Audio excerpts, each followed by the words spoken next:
दोस्तों नमस्कार। स्वागत है आपका हमारे YouTube channel sub staff to crack promotion bankers way में। आज एक बार फिर MCQ प्रैक्टिस सेट जो कि लगातार आपके बीच में ला रहे हैं। कभी आपके लिए टॉपिक आ जाता है, लेकिन मैं कोशिश करता हूं कि आपको MCQ के जरिए ही प्रैक्टिस कराई जाए। उसी में ही टॉपिक थोड़ा बहुत कवर कर लेता हूं मैं, जितना मेरे से हो सकता है। लेकिन आपको पता ही है, बैंकिंग में थोड़ा समय कम मिलता है, तो कई बार आपके लिए क्लास नहीं आ पाती। तो उसके लिए मैं सबसे पहले तो आप लोगों से माफी मांगता हूं कि क्लासें नहीं आ पाती। मैं चाहता हूं कि मैं आपको डेली डेली कुछ ना कुछ दूं, ताकि हमारे भाई प्रमोशन ले सके। तो आज जो MCQ है वो है कस्टमर और बैंक के बीच जो रिलेशनशिप है वो है, और एक आधा आपको मिक्स क्वेश्चन मिल जाएंगे। आपको वहां पे बता दिया जाएगा, एक्सप्लेन आपको हिंदी में भी नीचे मिल जाएगा और क्वेश्चन आपको इंग्लिश में भी मिल जाएगा। तो आपने लगातार इसको देखते रहना है, सुनते रहना है और अपनी प्रैक्टिस को जारी रखना है कंप्यूटर पे, PC पे, ताकि जिस दिन आप पेपर देने जाओ तो आपका हाथ माउस पे, आपको घबराहट ना हो। और आपने अपने स्केल 1 कैशियर जो भी होगा, आप उनसे पूछ भी सकते हैं, सर कैसे क्या होगा, वो आपको कंप्यूटर पे आपको बता देंगे वो। ठीक है, तो शुरू करता हूँ आज का सेशन। आज का सबसे जो पहला क्वेश्चन है वो आपकी स्क्रीन पर ये है कि the relationship between a banker and customer.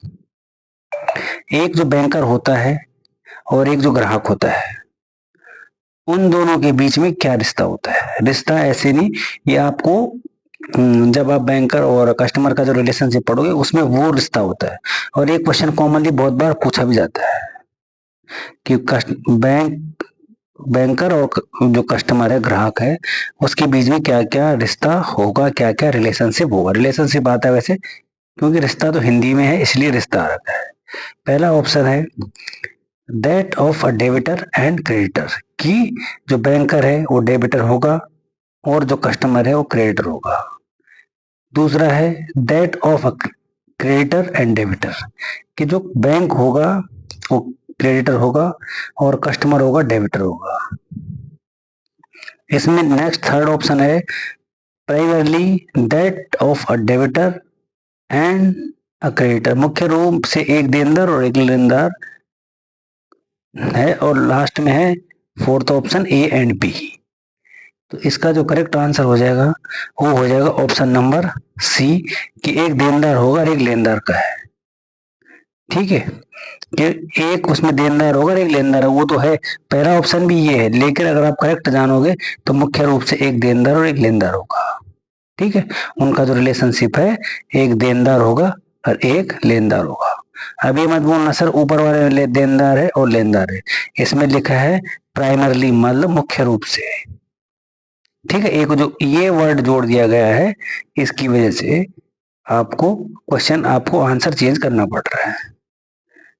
ठीक है, अब मैं नीचे आपको बताता हूँ देनदार और लेनदार क्या होता है। जब ग्राहक बैंक में खाता खोलता है, जब कोई ग्राहक होता है, अगर उसने बैंक में खाता खोल दिया है और वो पैसे जमा करता है, तो बैंक ग्राहक के लिए देनदार हो जाता है।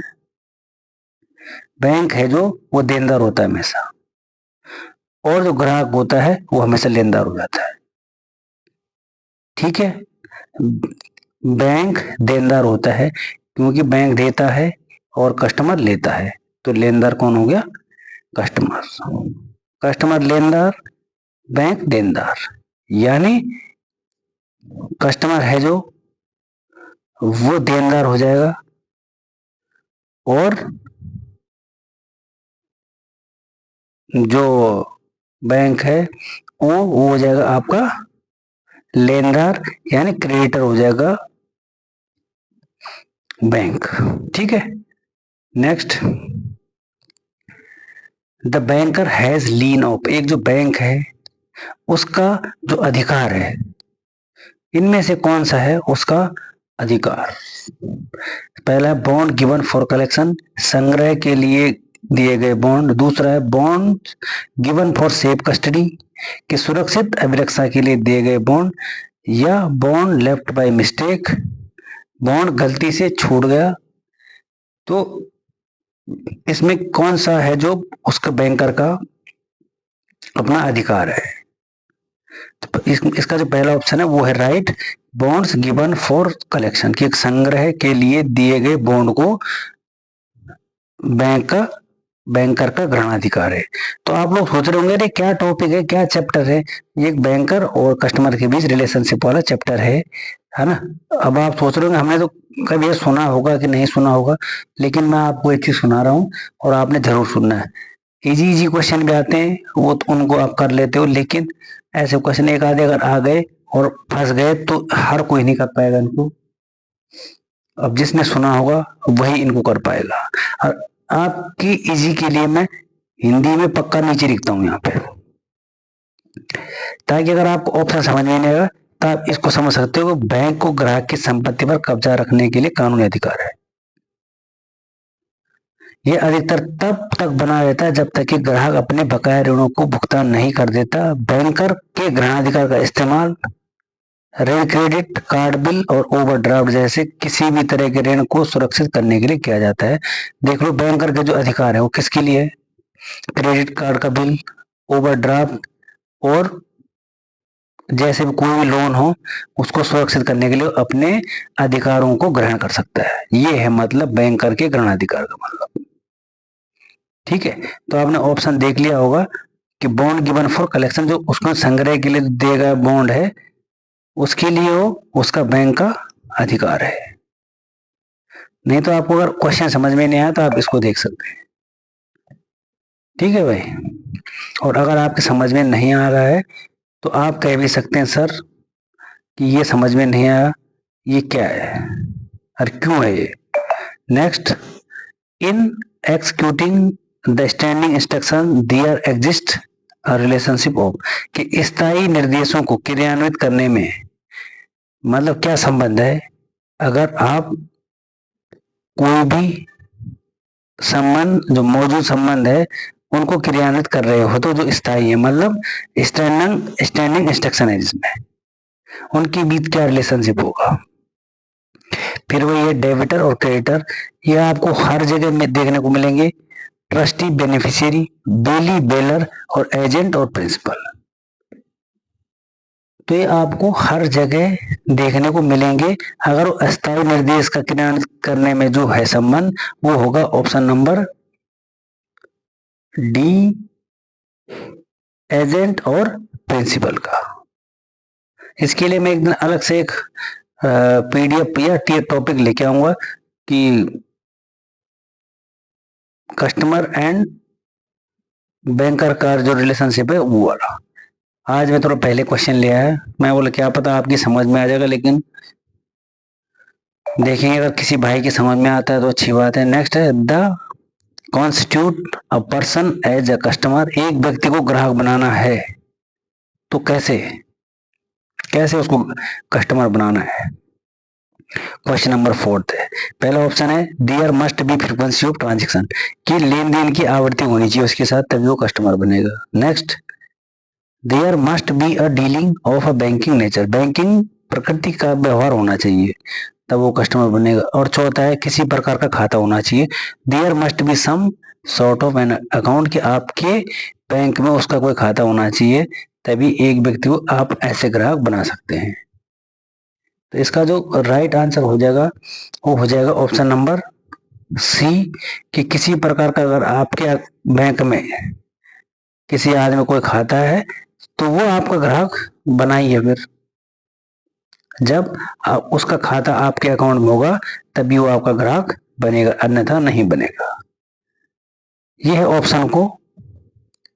बाकी लेन देन की आवृत्ति क्या, अगर मान लीजिए आपकी आवृत्ति लेन देन की पड़ोस में है और उसका आपके बैंक में ये उसका आपके पड़ोस में इसके साथ आपका लेन देन है, लेकिन हमारे बैंक में उसका कोई खाता ही नहीं, तो हमारा किस चीज का ग्राहक है। तो इसलिए उसका खाता हमारे बैंक में होना चाहिए तब जाके ही वो हमारा ग्राहक बनेगा। Option number C. ठीक है, ऑप्शन नंबर सी इसका करेक्ट आंसर हो जाएगा। Next, the banker has a statutory obligation to, कि बैंकर की जो वैधानिक दायित्व है वो क्या है, मतलब वैधानिक समझते हो आप कि उसके जो मतलब मेन मेन काम है वो क्या है एक बैंकर के। पहला है ऑनर कस्टमर्स चेक, ग्राहकों का चेक का सम्मान करें। दूसरा है एक्सरसाइज लीन, यानी ग्रहणाधिकार का प्रयोग करें। तो आपको मैंने ऊपर बताया था ग्रहणाधिकार, अपने अधिकारों का प्रयोग करेगा।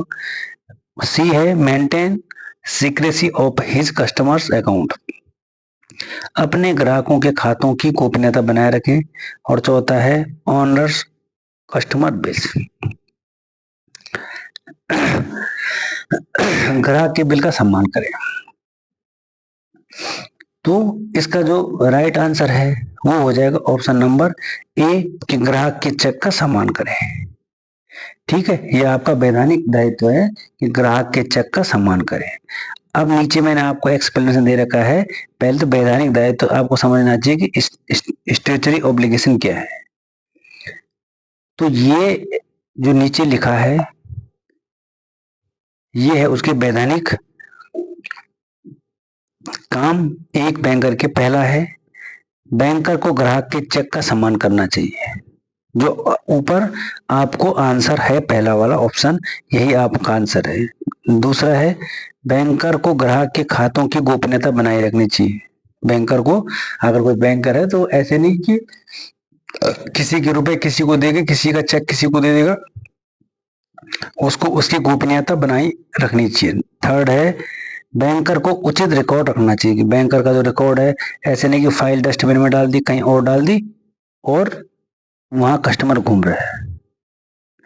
नेक्स्ट, बैंकर को ग्राहक के निर्देशों का पालन करना चाहिए। ऐसे नहीं कि बैंकर को जो ग्राहक के जो निर्देश है ना कि सर मेरा ये एफडी खोलनी है, इतने साल तक खोलनी है और इस पे क्या चार्ज लगेगा ये पूछेगा तो उसको बताना पड़ेगा। नेक्स्ट, बैंकर को खाता बंद करने से पहले सूचना देनी होगी। अगर मान लीजिए कोई बैंकर है और कस्टमर का खाता बंद कर रहा है तो उसको उसकी सूचना देनी पड़ेगी। और बैंकर को चेक की भी सही तारीख जांचनी होगी, वो तो है ही। तो इसका पहला ऑप्शन है बैंकर को ग्राहक के चेक की सम्मान करना चाहिए। तो ये हो गया आपका पहला ऑप्शन। नेक्स्ट, इस क्वेश्चन को डिलीट कर देना, वैसे ये भी इसी का है लेकिन इसको डिलीट कर देना, इसको मत देखना इसको ना। अगला है the following one is a negotiable instrument negotiable by uses of customer. आपने एनआई एक्ट पढ़ा होगा, पढ़ा नहीं है वैसे, मैंने पढ़ा है नहीं, 1881 का।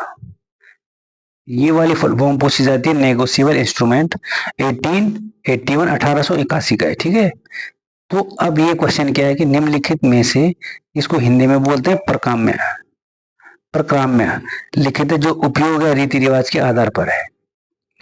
अब रीति रिवाज के आधार पर क्या है कि नेगोशिएबल इंस्ट्रूमेंट की बात हो रही है इधर।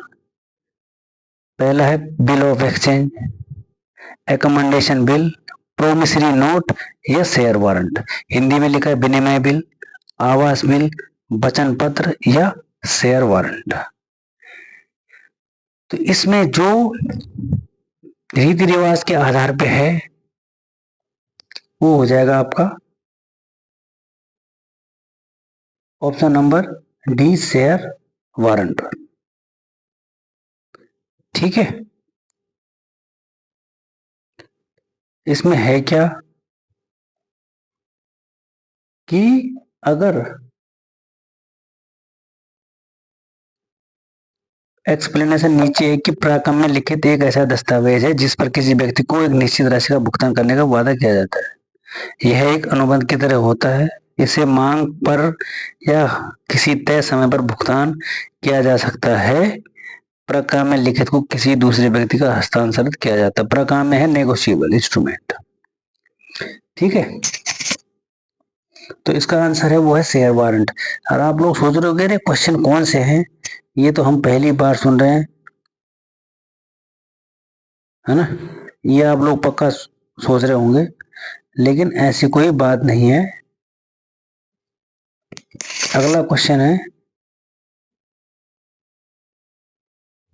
The documents drawn by a debtor on the creditor agreement to pay certain sum is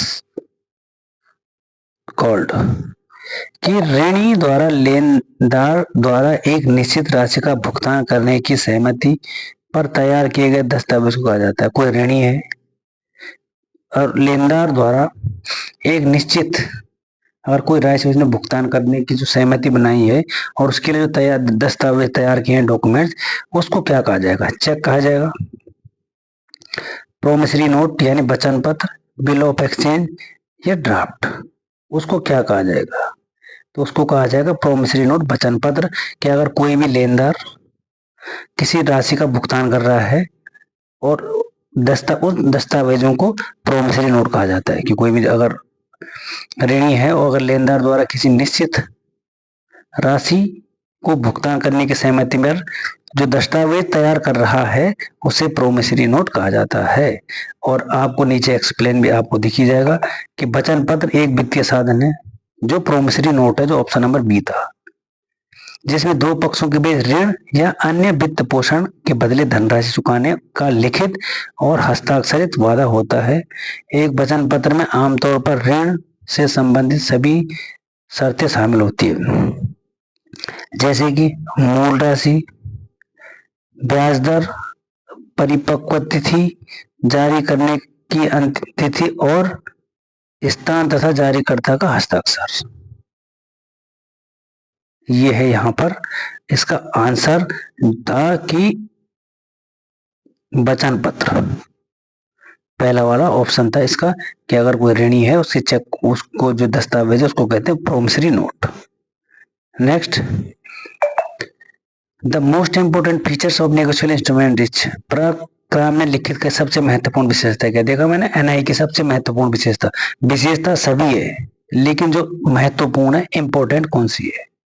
पहला ऑप्शन है free transfer, transfer free from defects, दोषों से मुक्त स्थानांतरण, राइट टू स्यू कि मुकदमा करने का अधिकार, और ऑप्शन है लास्ट ए और बी दोनों। तो इसका जो करेक्ट आंसर है वो है ऑप्शन नंबर डी, ए और बी दोनों। Free transfer, transfer from defect, दोषों से मुक्त कारण ही प्रक्रम में लिखित का सबसे महत्वपूर्ण विशेषता है। फ्री ट्रांसफर भी है और transfer free from defects. Next, the following one is absolutely essential for special crossing, निम्नलिखित एक विशेष क्रॉसिंग के लिए नितांत आवश्यक है। कि एक जो क्रॉसिंग होती है वो क्रॉसिंग कौन सी होती है? ठीक है, जो बहुत जरूरी होती है वो कौन सी होती है? पहला है दो समांतर अनुप्रस्थ रेखाएं ऐसी, दूसरा है वर्ड एंड कंपनी, शब्द और कंपनी, तीसरा है शब्द प्रकरण में नहीं क्योंकि नेगोशिएबल का शब्द नहीं, और चौथा है नेम ऑफ बैंकर। तो इसमें से कौन सा आवश्यक है? तो इसका जो आंसर है वह option number D, name of banker, वो इसमें नितांत आवश्यक है। अब आप बोलोगे सर दो समांतर रेखाएं ऐसी पैरेलल लाइनें भी होती है, तो उसके लिए मैंने आपको, ताकि कोई डाउट ना हो, इसलिए नीचे आपको लिखा है एक बैंकर का नाम, विशेष क्रॉसिंग में चेक और बैंकर का नाम लिखा जाता है। सबसे इंपॉर्टेंट ये है name of banker, option number D है, और ये आपको यहाँ पर भी मिल जाएगा। देखो नीचे लिखा हुआ है, चाहे वह प्राका में नहीं शब्दों के साथ हो या उसके बिना। देखो प्राका में शब्द नहीं है लेकिन उसके बिना भी इसका नाम हुआ वो जरूरी है। इस मामले में भुगतान करने वाला बैंकर चेक की राशि का भुगतान केवल उस बैंकर को करेगा जिसका नाम क्रॉसिंग में दिखाई देगा, जिसका नाम दिखाई देगा उसी को वो भुगतान करेगा। ठीक है भाई, तो इसलिए उसका नाम होना बहुत जरूरी है।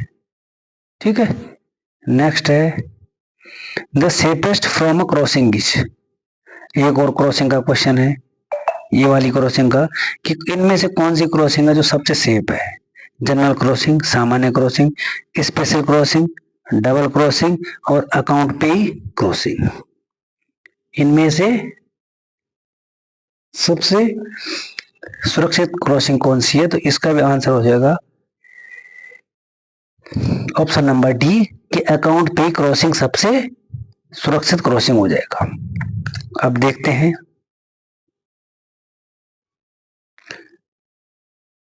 चेक क्रॉसिंग का सबसे सुरक्षित तरीका है चेक पर दो समांतर रेखाएं खींचना। वो तो है ही, लेकिन अकाउंट पे क्रॉसिंग है। चेक पर दो समांतर रेखाएं खींचने के बाद चेक को किसी भी बैंक में जमा किया जा सकता है, वो तो है। और चेक पर क्रॉस लगाने से भुगतान करने वाले बैंकर को यह निर्देश मिल जाता है कि चेक की रकम को किसी खास बैंकर को देना है। ये तो आप लोगों को पता है क्योंकि आप ब्रांच में काम करते हैं, न कि काउंटर पर। चेक पर क्रॉस लगाने से चेक की राशि प्राप्त करने वाले व्यक्ति का पता भी चल जाता है उसका। ठीक है, account payee crossing option number D इसका करेक्ट आंसर हो जाएगा। अगला है 12वां है कि a cheque which is not crossed is called. वह चेक, वो कौन सा चेक है अगर वो रेखांकित नहीं है तो वो क्या कहलाता है? उसको क्या कहते हैं उस चेक को? Uncrossed cheque, open cheque, order cheque या बेरर चेक? तो उसको कहते हैं ओपन चेक, खुला चेक बोलते हैं उसको, जिसपे कोई भी लाइनें नहीं होती, उसे ओपन चेक कहते हैं। ठीक है, इसमें एक और मैं करेक्शन करता हूं, इसमें दो ऑप्शन एक जैसे हो गए, अनक्रॉस चेक और ओपन चेक। ठीक है, तो इसको अनक्रॉस चेक भी कह सकते, क्योंकि उसमें क्रॉस नहीं है तो उसे अनक्रॉस चेक भी कह सकते हैं और ओपन चेक भी कह सकते हैं। तो इसमें ऑप्शन दोनों हो जाएंगे, ऑप्शन ए और बी। ठीक है, अब नीचे देखते हैं क्या लिखा है। वह चेक जिसे रेखांकित नहीं किया जाता उसे पहले तो अनक्रॉस चेक जो पहला ऑप्शन है, या ओपन चेक ये दूसरा ऑप्शन कहते हैं। इस चेक पर ऊपर बाएं कोने में दो समांतर रेखाएं नहीं होती, ये वाली रेखा उसमें नहीं होती है। इसे किसी भी बैंक में जमा किया जा सकता है, उसका भुगतान चेक प्रस्तुत करने वाला व्यक्ति को ही मिलता है। कि जो इसका भुगतान है वो केवल जो चेक प्रस्तुत कर रहा है उसी को ही मिलेगा। Next, a saving bank account in the sole name of a minor can be open provided he complete। कि अगर कोई सेविंग अकाउंट खोल रहा है, बालक माइनर है जो, तो उसकी उम्र कितनी होनी चाहिए जो कंप्लीट होने के बाद उसका सेविंग अकाउंट खुल जाए? तो ये तो आपको पता है 10 साल कंप्लीट होने के बाद वो खुल जाता है। नेक्स्ट,